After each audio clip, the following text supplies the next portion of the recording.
فتنہ وہ ہے جس کے ذریعے مومن کو خود پتا چلتا ہے. کبھی تو ہم کو بھی نہیں پتا چلتا کہ ہمارے پاس کیسا ایمان. وہ جو حدیث میں اکثر پڑھتا ہوں، اس دفعہ بھی اس عشرے میں پڑھ چکا ہوں کہ ایمان تو اس طرح رخصت ہوگا دلوں سے جیسے سرما آنکھ سے اڑ جاتا ہے کہ جس کی آنکھ میں سرما لگا ہے اس کو بھی پتا نہیں چلے. آئینہ دیکھے گا تو پتا چلے گا کیونکہ آئینے میں خراب ہے.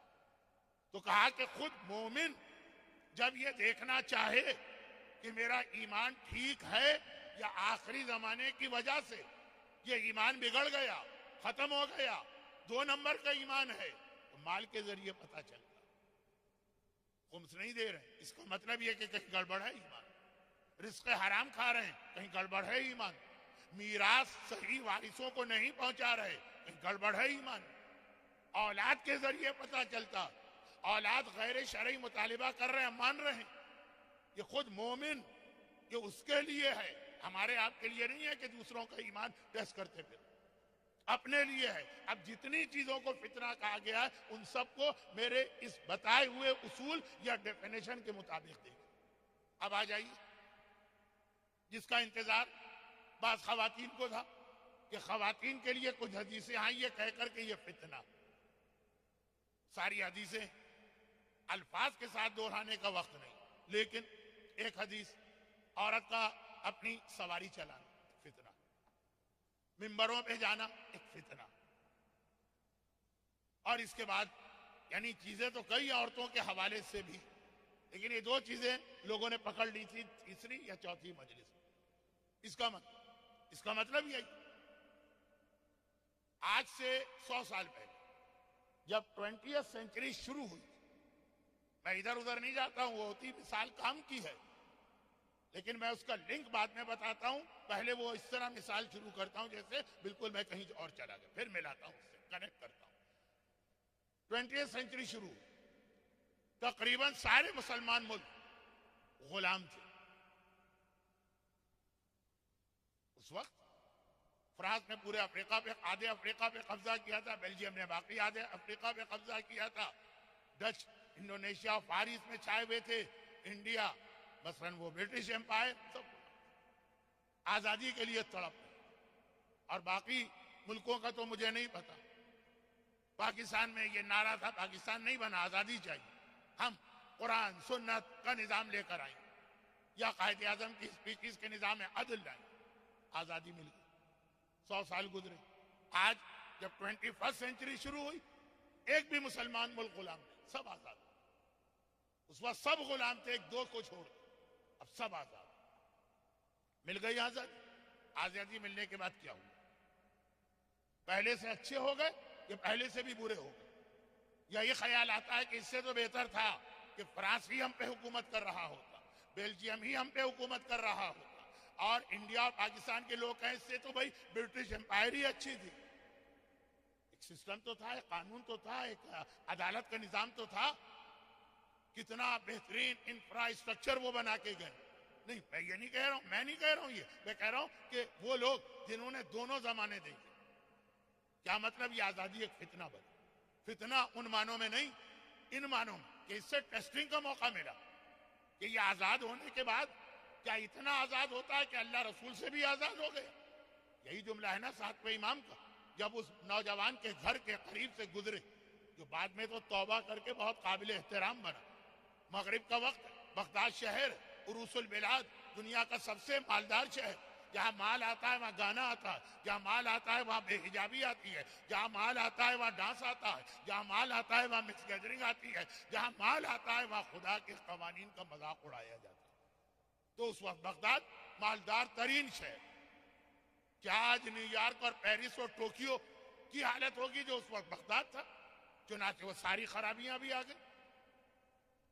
اور امام مغرب کے وقت اس کے گھر کے قریب سے گزر رہے ہیں، مسجد سے اذان کی آواز، کسی کام سے گھر کی کنیز یا غلام باہر نکلا اور گانے کی آوازیں باہر آنے لگی، اور وہ جو ڈانسنگ گرل ہیں ان کے ڈانس کرنے کی آوازیں باہر آنے لگی، اور شرابیوں کے قہقہوں کی آواز باہر آنے لگی.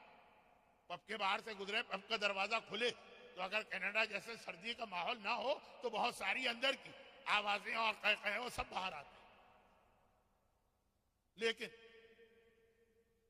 امام نے یہ منظر دیکھا، ادھر اللہ اکبر حی علی الصلاۃ، ادھر گانا، ادھر شراب، ادھر ڈانس، ادھر مکس گیدرنگ. کنیز سے پوچھا یہ کس کا گھر؟ کہا کہ تمہیں نہیں پتا، یہ بغداد کا جو سب سے مالدار آدمی، اس زمانے میں اسے پوسٹ دی جاتی تھی رئیس التجار. میں نے کسی سے کہا کہ اس کا انگریزی ترجمہ، اس نے کہا president of chamber of commerce. خیر میں مطمئن تو نہیں ہوں لیکن لفظ بتا دیا تو استعمال کر رہا ہوں. سب سے پیسے والا آدمی، سب سے بڑا آدمی، جس کے ہاتھ میں اکنومی ہے بغداد، اس کا ہے یہ گھر، تمہیں نہیں پتا؟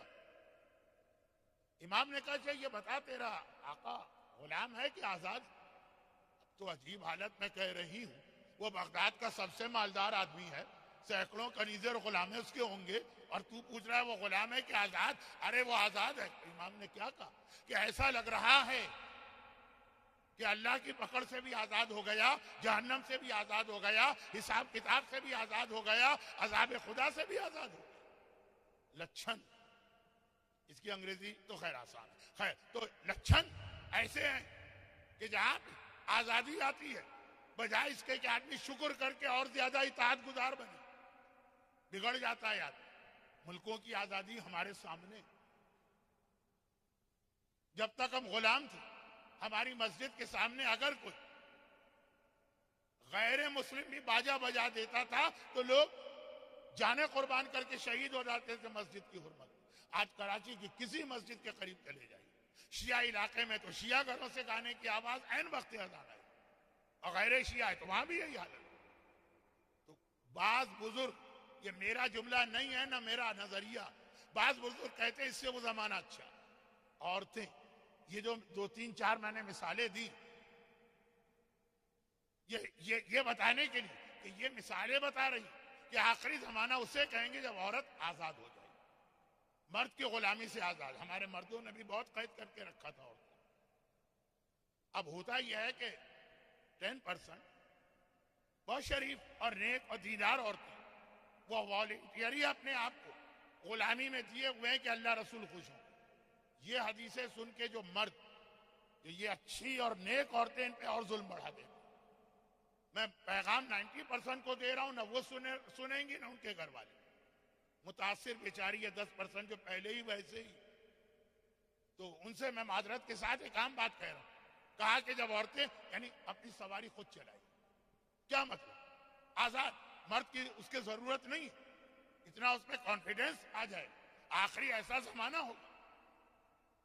یا یہ ممبر پہ جائے گی، ممبر پہ جانا کھیل نہیں ہے، ہر آدمی نہیں جا سکتا. وہ لیڈ کر رہا ہے اپنی قوم کو، وہ میسج دے رہا ہے اپنی قوم کو. تو وہ ایسا ہونا چاہیے کہ ایک ایگزامپل، ایک ماڈل بنے. عورتیں ممبر پہ جائیں گی اس کا مطلب یہ نہیں کہ ممبر پہ جانا حرام. عورتیں سواری چلائیں گی اس کا مطلب یہ نہیں ہے کہ سواری چلانا حرام. کون سی حدیث میں لکھا؟ کسی میں نہیں. کہا یہ فتنہ بنے گا، فساد والا نہیں، آزمائش والا، کہ یہ عورت اتنی آزاد ہوگی کہ اب اس پہ اس کے گھر والوں کا کنٹرول نہ رہا. اس کے بعد کیا اس کا دماغ خراب ہو گیا؟ کیا آزاد ہونے کے بعد بالکل بگڑ گئی؟ کیا اپنی آزادی سے ناجائز فائدہ اٹھا رہی؟ کہ آزاد ہونے کے باوجود حکم خدا کی پابند رہی؟ یہ فتنہ یعنی آزمائش ہے، یعنی امتحان ہے، یعنی ٹیسٹ ہے اس عورت کا. تو جتنی بھی یہ حدیثیں کہا کہ اس میں عربی لفظ کے عربی معنی ذہن میں رکھو. اور بہت ساری اب آخری زمانے کے فتنے تو کوئی حد ہے اس کی. ہر چیز آخری زمانے میں ایک فتنہ بنے گی. لیکن مومن کو یہ ایک ذمہ داری دی. وہ کیا؟ وہ یہ ہے کہ جب یہ ساری حدیثیں آ گئی، ساری حدیثیں، تو اب آپ بتائیے کہ آپ مجھ جیسے جاہل و کم علم رکھنے والے سے بھی ایک سوال ضرور کرتے ہیں یہ حدیثیں سننے کے بعد. تو کیا ان راویوں نے جو اس وقت حدیثیں سن رہے وہ سوال امام سے نہیں کیا ہوگا؟ کیا سوال آپ کرتے ہیں؟ مولانا آپ بہت ہی بھیانک تصویر کھینچ رہے ہیں، بہت ہی ڈارک سائڈ دکھا رہے ہیں مسئلے، اتنا آپ ڈرا رہے ہیں.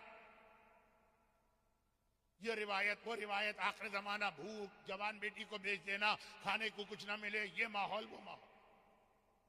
تو اس سے بچنے کا بھی کوئی طریقہ؟ تو جب مجھ سے لوگ سوال کرتے تو یہ حدیثیں میری نہیں، میں بہت زیادہ گناہگار صحیح، لیکن بہرحال ابو ہریرہ نہیں کہ ساری حدیثیں میں نے بنا بنا کے آپ کو سنائی، یہ سب امام کی حدیثیں۔ تو کیا امام سے اس وقت لوگوں نے یہ نہ پوچھا ہوگا؟ امام تو امید ہے، امام تو سہارا ہے، امام تو ہر مسئلے کے حل کرنے والے ہیں، امام تو مشکل کشا ہیں کہ مولا یہ جو آپ اتنے پرابلم آخری زمانے کے بتا رہے ہیں، اب جیسا کہ میں نے پوری مجلس پڑھی ہے کم از کم آدھی، کہ اگر عورتوں کا یہ امتحان ہوا، کل ورکنگ ڈے کی چھٹی ہے، اچھا ٹھیک ہے، اسکول بھی بند ہے،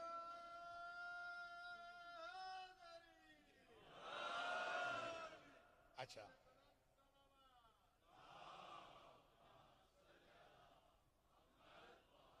ایک آدھ مومن ذرا بے چین ہوئے، اٹھے تو گئے ہوں گے ضرورت سے، لیکن میں یہ سمجھا کہ شاید کل آفس جانا ہے یا جاب ہے، تو بہت مختصر، پھر بھی مختصر کرتے کرتے بھی تو اب یہ ماحول کہ آخری زمانے میں اس طرح امتحان اور ٹیسٹ ہوگا، تو ہو سکتا بہت ساری عورتیں کہیں امام سے کہ مولا پھر ہمیں آخری زمانے کی آزادی نہیں چاہیے، خود ڈر لگ رہا، جیسے میں انڈیا کی بات نہیں کرتا، پاکستان کی بات کرتا، ہمیں بہترین ریل کا سسٹم ہمارے آقا نے دیا تھا، غلام بنا، اب کیا حال ہے؟ ہمیں پوسٹ کا بہترین سسٹم آقاؤں نے دیا تھا، اب کیا حال؟ ہمیں سڑکوں کا بہترین نظام ہمارے آقاؤں نے دیا، ہم غلام تھے لیکن کتنے مزے میں تھے۔ تو کچھ لوگ جنہوں نے دونوں زمانے دیکھے ہیں، میں نے نہیں دیکھا، وہ کہتے ہیں کہ وہ بہتر زمانہ، تو وہ جو روایت میں تھا جناب نرجس خاتون نے جب بات کے زمانے کے حالات سنے تو یہ بہتر ہے اسی میں موت آ جائے۔ قبر کا مردہ کہے گا کہ اب یہاں آ کے آرام کر رہا ہوں، جنت مجھے مل گئی ہے، یہی بہتر ہے، امام کے پاس نہیں جانا چاہتا ہوں۔ یہ حدیثیں آ چکی ہیں، اس کو دوہرا نہیں رہا ہوں، یہ بتا رہا ہوں کہ آخر کیوں یہ لوگ کہیں کہ اب اگر پتا چلا، ایسے واقعات ہیں رسول کے زمانے کہ کسی کو دولت ملی، اس کا دماغ خراب ہوا، پیغمبر نے تنبیہ کی، گھبرا گیا، کہا نہیں چاہیے یہ دولت یا رسول اللہ سے دعا کرے اللہ یہ واپس لے۔ وہ مرحلہ کہ اتنا امتحان کا کہ عورتیں بھی کہیں کہ نہیں چاہیے ڈرائیونگ والا زمانہ، نہیں چاہیے مثلا ممبر پہ جانے والا زمانہ۔ ممبر کا بات نہیں ہے، قوم کو لیڈ کرنے والی عورت ماڈل بنے، لیکن بہت سارے لوگوں نے کہا کہ نہیں مولا اس کا حل بتائیے۔ اب یہ کم سے کم 50 حدیثیں ہیں جسے ایک جملے میں پیش کر رہا ہوں، ایک جملے میں، اور اس کے حوالے سے ایک میسج دے کے آج پورے عشرے کے عنوان کو مکمل کر رہا ہوں۔ 50 حدیثوں کو ایک جملے میں جمع کر رہا ہوں، اور وہ یہ ہے کہ امام نے کہا سولوشن تو بہت آسان، اور وہ یہ ہے کہ آخری امام کو بلوا لو، وہ جتنے جلدی آئیں گے اتنے جلدی یہ پرابلم جو ہے وہ دور ہو جائیں گے، بلکہ اگر بہت جلدی بلوا لیا تو پرابلم شروع بھی نہیں ہونے پائے گا۔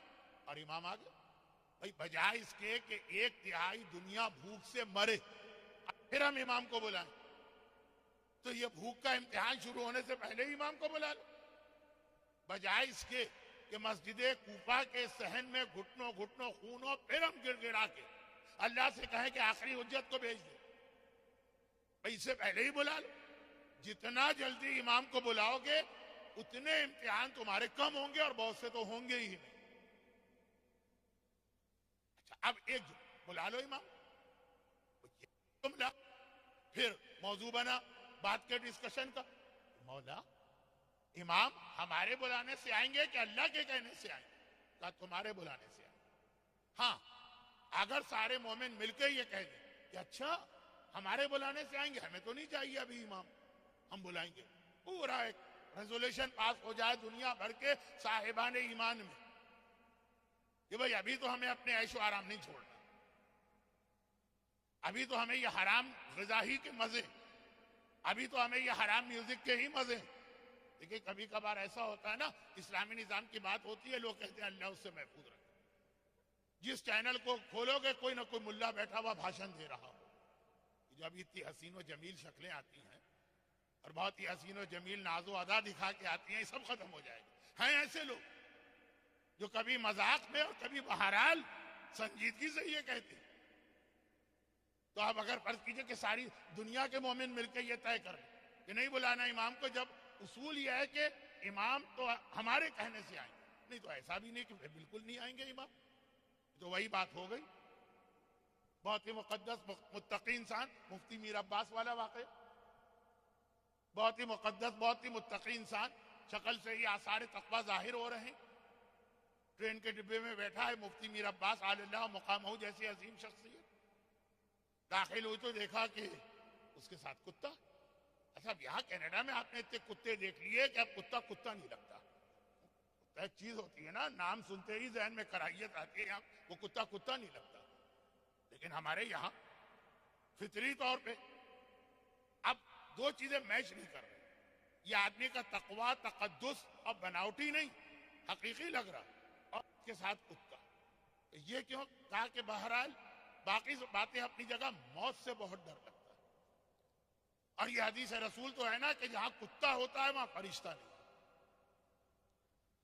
تو یہ میں نے اپنی سیفٹی کے لیے رکھا ہوا ہے کہ اس کی وجہ سے کوئی فرشتہ نہیں آئے گا تو موت کا فرشتہ بھی نہیں آئے گا۔ لیکن مفتی صاحب نے کہا کہ پھر یہ کتے کی تو روح قبض کرنے کوئی آئے گا نا، ساتھ میں آپ کا بھی کام تمام کر دے گا، تو خلاصہ یہ کہ اگر سب طے کر رہے ہیں ہمیں بلانے نہیں امام کو، بند کر دو آج سے، تو ایسا نہیں کہ آئیں گے پھر آئیں گے ان نشانیوں کے بعد جو اللہ نے بتائی، لیکن اگر صاحبان ایمان سنجیدہ ہو جائیں کہ امام کو بلانا ہی بلانا ہے تو امام ان ساری نشانیوں سے پہلے آ جائے، ساری نشانیوں سے پہلے، یہاں تک کہ فرض کیجئے میں نے کہا یقینی نشانی ہے بھوک، ایک دن کی بھوک ہو وہ ختم معاملہ، لیکن وہ بھی نہیں ہوگی، جب یہ ایک جملہ کہ یقینی بھی کا اور نہیں ہوگی، مومن اگر سیریس ہو، اچھا آپ کہیں گے ہم تو بہت سیریس، ہمارا کون سا اجتماع ایسا ہے جہاں دعائے ظہور نہ ہو، ہماری کون سی نماز ایسی ہے جہاں دعائے ظہور نہ ہو، ہماری کون سی مجلس ایسی ہے جہاں امام کے ظہور کی دعا نہ ہو، یہ نہیں ہے امام کو بلانا، امام کو بلانا ہوتا ہے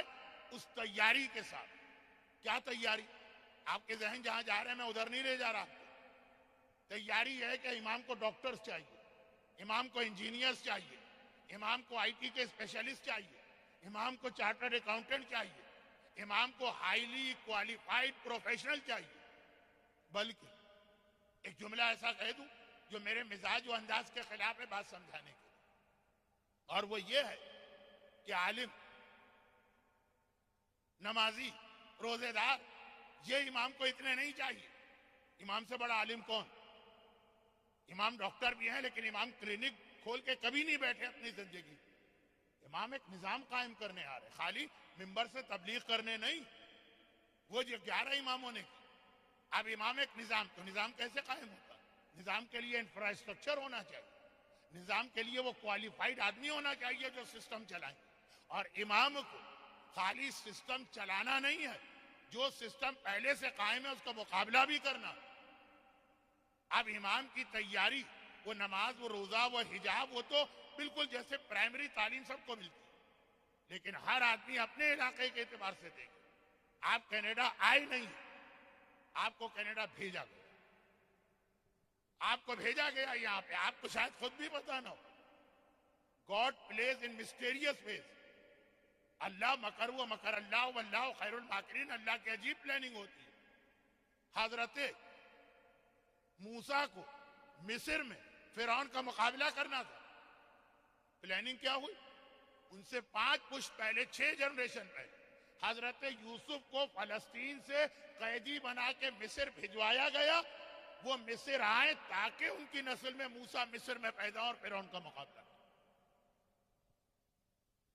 تو آپ حضرات کو یہاں بھجوایا ہے اللہ نے کسی بھی طرح سے صحیح، کچھ کے علاقے کے حالات خراب ہوئے ہوں گے، کچھ کے پیچھے دشمن لگ گئے ہوں گے، کچھ کو وہاں پہ مالی مشکلات ہوں گی، کچھ دیکھا دیکھی صحیح، اور اس لیے بھجوایا گیا ہے آپ کو کہ جو کام اس وقت مسلمان ملکوں کے نوجوان نہیں کر سکتے وہ آپ کو کر کے دینا، یہاں کے فیکٹریوں میں کام کرتے ہوئے زندگی نہ گزار دی، جو موقع آپ کو ملا ہوا، بہترین ایجوکیشن سسٹم کینیڈا کا، اور ایک سسٹم بھی ہے کہ آپ اتنا زیادہ مالی زیرباری کے بغیر اپنے بچوں کو پڑھا سکتے ہیں۔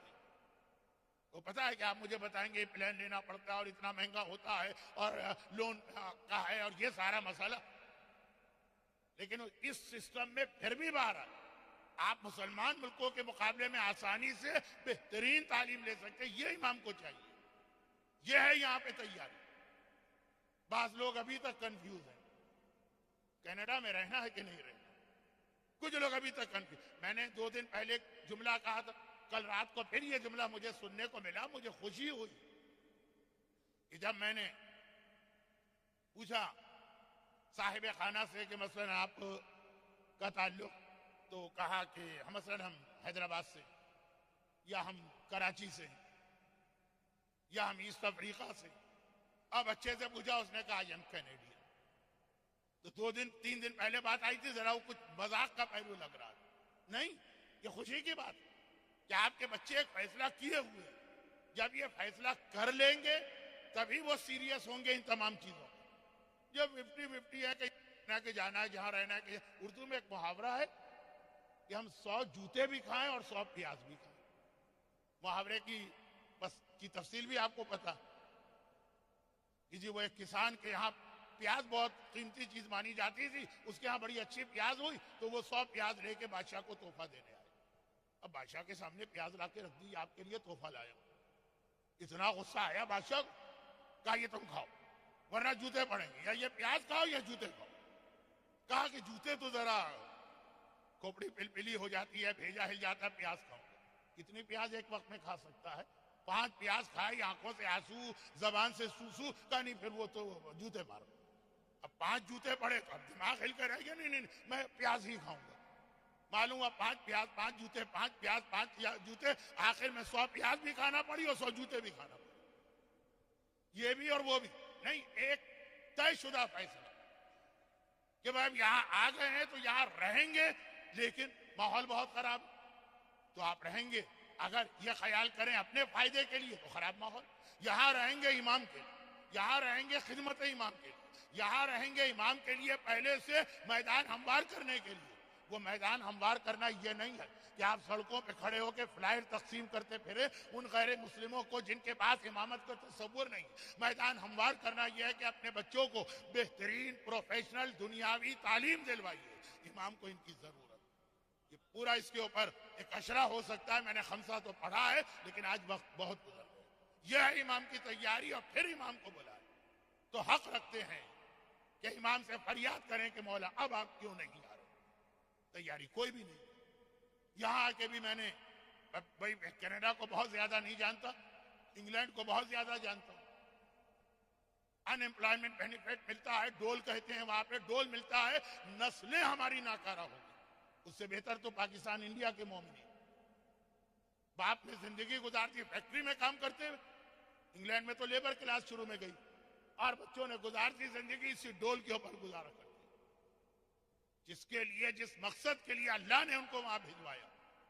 اب امید آپ لوگ تو 2 کشتیوں میں پیر نہ رکھیے.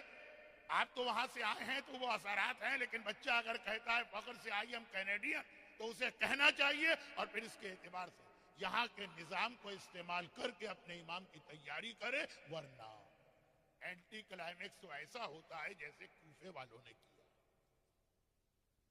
وہ بھی ہم سے کم نہیں تھے امام کو بلانے. کتنے جوش و جذبے کے ساتھ بلایا. مثلا ہم عریضہ بھیجتے ہیں 15 شعبان کو, کوفے والوں نے خط اتنے بھیجے کہ بوریاں بھر گئی. وہ عریضہ تھا اس زمانے کا. آج امام ہماری آنکھوں سے غائب ہے تو ہم دریا میں ڈالتے ہیں. امام سامنے ہو تو ہم بھی اس طرح امام کو ہینڈ اوور کریں گے اپنا عریضہ, لیکن بغیر کسی تیاری. نتیجہ یہ نکلا کہ جو لوگ کل کے مصائب کے جملے سے آج ایک جملے کا ربط دے کے پھر آج رات کے مخصوص مصائب پہ جا رہا ہوں. آج رات کے مخصوص مصائب کیا ہیں؟ زیادہ تر علماء نے لکھا کہ آج یہ شب 13, شب 13 دفن شہداء ہوا. زیادہ تر نے لکھا کہ آج کی تاریخ 13 محرم شہداء کا دفن. یہ آج کے مسائل. 11 کو قافلہ گیا کٹے ہوئے سروں کے ساتھ. اس میں بھی ایک اختلاف. بعض مقابل میں ہے کہ آقا حسین کا کٹا سر عاشور کی رات شام غریب آئی, کوفے کی جانب بھجوا دیا. اور مسجد حنانہ کی تاریخ یہ بتائی جاتی ہے کہ سر وہاں رکھا گیا ایک پوری رات 11 کو باقی شہداء کے سر آئے پھر یہ سر ان کے ساتھ ملا کر قافلہ کوفے میں انٹر. تو وہ سر کے حوالے سے تو ایک اختلاف ہے لیکن بہرحال کل کا جو ایک جملہ تھا اسی کو آگے بڑھا کر آج رات کے مصائب پہ آتا ہوں. اور کل کا جملہ یہ تھا کہ پورے واقعہ کربلا میں جب ہم یہ دیکھتے کہ آقا حسین نے پورے مجمع کے سامنے معجزہ کوفے میں دکھایا تو حیرت ہوتی ہے کہ اتنے بڑے بڑے مصائب و مظالم تو کربلا میں گزرے. کوفہ کیا؟ یعنی آقا حسین کی نگاہ میں کوفہ اتنا بڑا امتحان. کون کوفہ؟ جہاں والوں نے سب سے شدت کے ساتھ امام زمانہ کو بلایا. اس وقت کا امام زمانہ حسین تھا. زبان سے بھی کہا, خط بھی بھیجے. امام کے آنے سے پہلے کوفے میں میٹنگیں بھی ہوتی تھی, اجتماعات ہوتے تھے, امام کا انتظار کیا جاتا, وہ ساری چیزیں تھیں. مگر یہی لوگ اتنے بدلے اور اتنے بڑے دشمن ثابت ہوئے جو حسین, اکبر و عباس و اصغر و قاسم کی شہادت پہ معجزہ نہیں دکھا رہا, وہ ان کے ظلم پر اور بے حیائی پہ معجزہ دکھا رہا. البتہ دو شخصیتوں کا میں نے کل نام لیا. آقا حسین یہ منظر برداشت نہ کر سکا, تلاوت. آقا عباس یہ منظر برداشت نہ کر سکا, سر نو کے نیزہ پہ بلند ہی نہیں. دو کا نام لیا نا, لیکن یہ سب سے پہلے نام ذہن میں آنا چاہیے جس کے ہاتھ میں اس قافلے کی قیادت, آقا سجاد پہ کیا گزرا. یقیناً امام تو شہادت کے بعد بھی دنیا میں رہتا, وہ کٹا ہوا سر, لیکن آقا سجاد تو پورے جیتے جاگتے وجود کے ساتھ اس قافلے کے آگے چل رہے ہیں جس کا منظر نہ حسین سے برداشت ہو رہا ہے نہ عباس سے برداشت ہو رہا ہے. یہ کتنا بڑا امتحان سجاد کو دینا پڑ رہا. لیکن 8 محرم کی مجلس کا ایک ہی جملہ دوبارہ تکرار کے ساتھ, صرف ایک جملہ. لیکن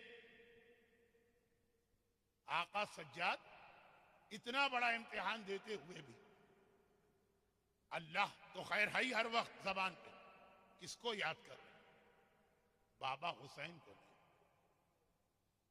اس امتحان سے گزرتے وقت سجاد کس کو یاد کر رہے ہیں؟ دادا علی کو نہیں.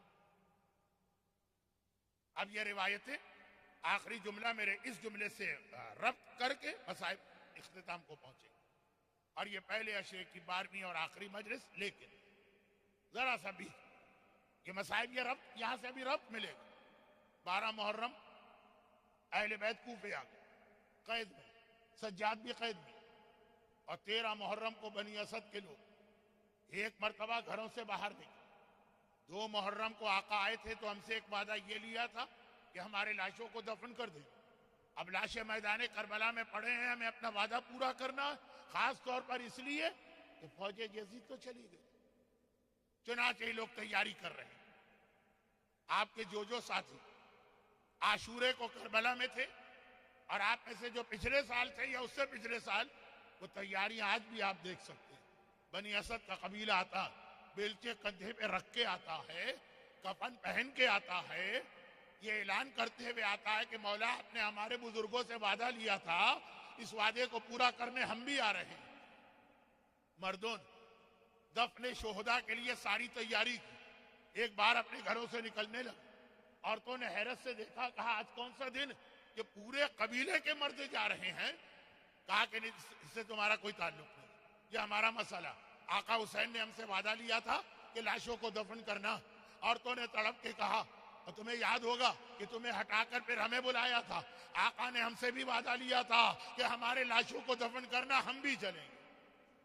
بچوں نے دیکھا آج عجیب دن, مائیں ابائیں چادریں برقعے پہن کے تیار, باپ بیلچے کندھوں پہ رکھ کے تیار, سارا قبیلہ جا رہا. تڑپ کے آگے آئے, آپ کہاں جا رہے ہیں؟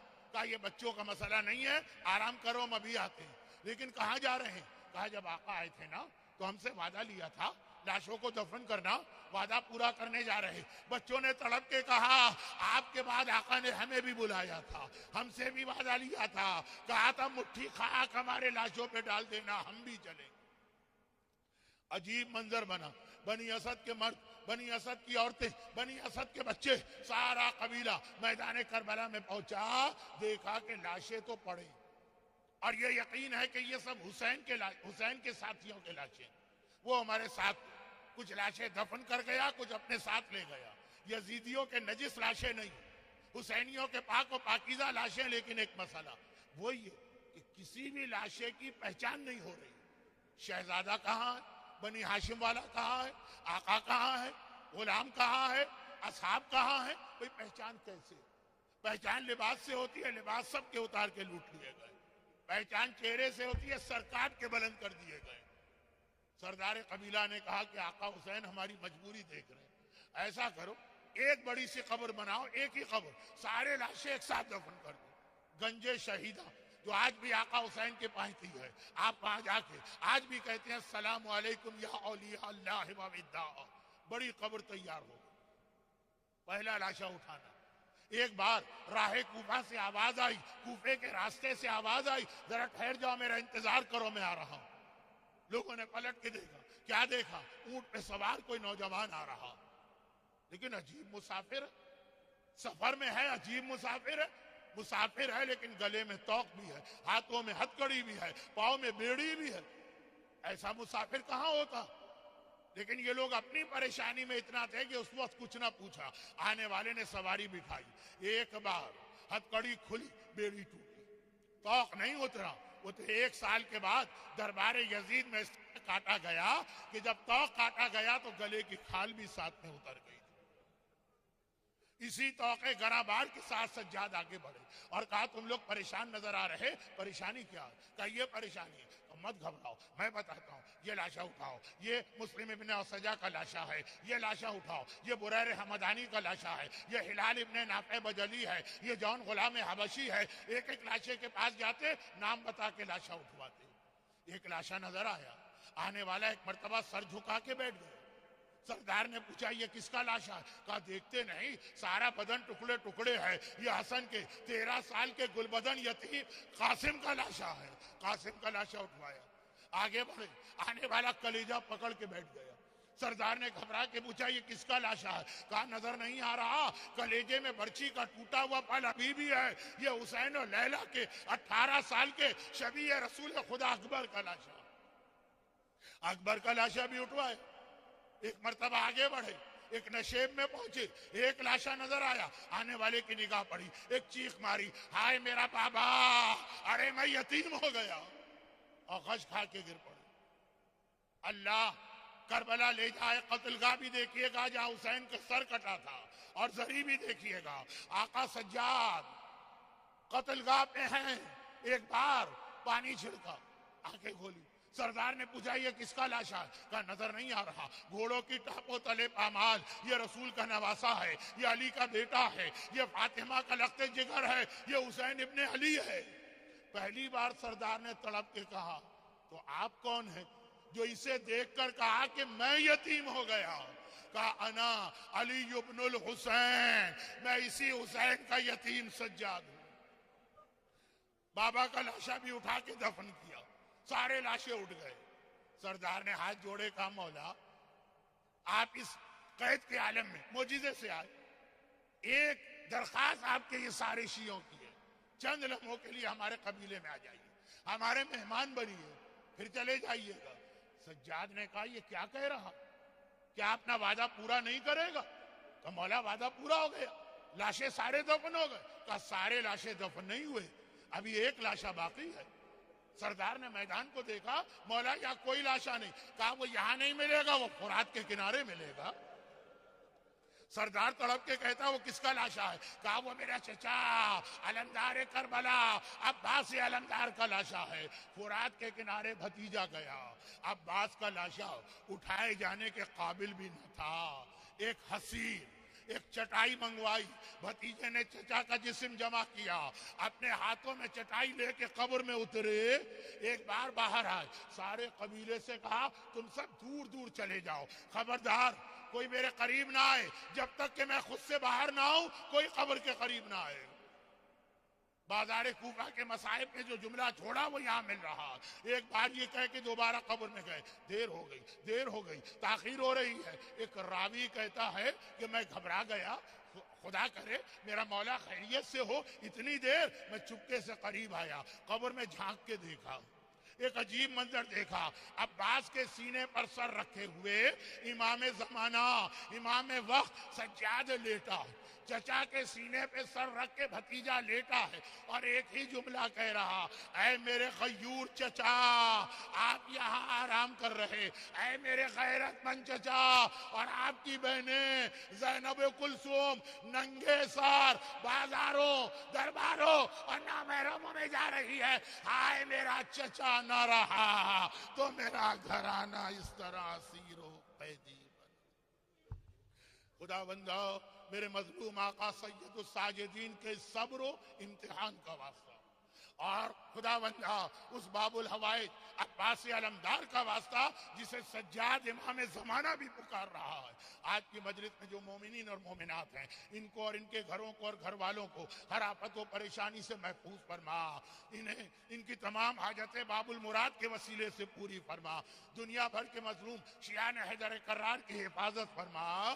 خدا بندہ ہمارے تمام مرحومین کی مغفرت فرما. ہمیں اسی طرح مرتے دم قیام قیامت جنت میں بھی حسین کی سفیدہ پہ بیٹھ کے گری اور ماتم کا موقع عطا فرما, اور ان مظالم کے انتقام کے لیے امام زمانہ کے ظہور میں تعجیل فرما, اور غیبت امام میں اپنی ساری ذمہ داریاں اور بعد ظہور امام کی فوج کا سپاہی بننے کی توفیق عطا فرما. ماتم حسین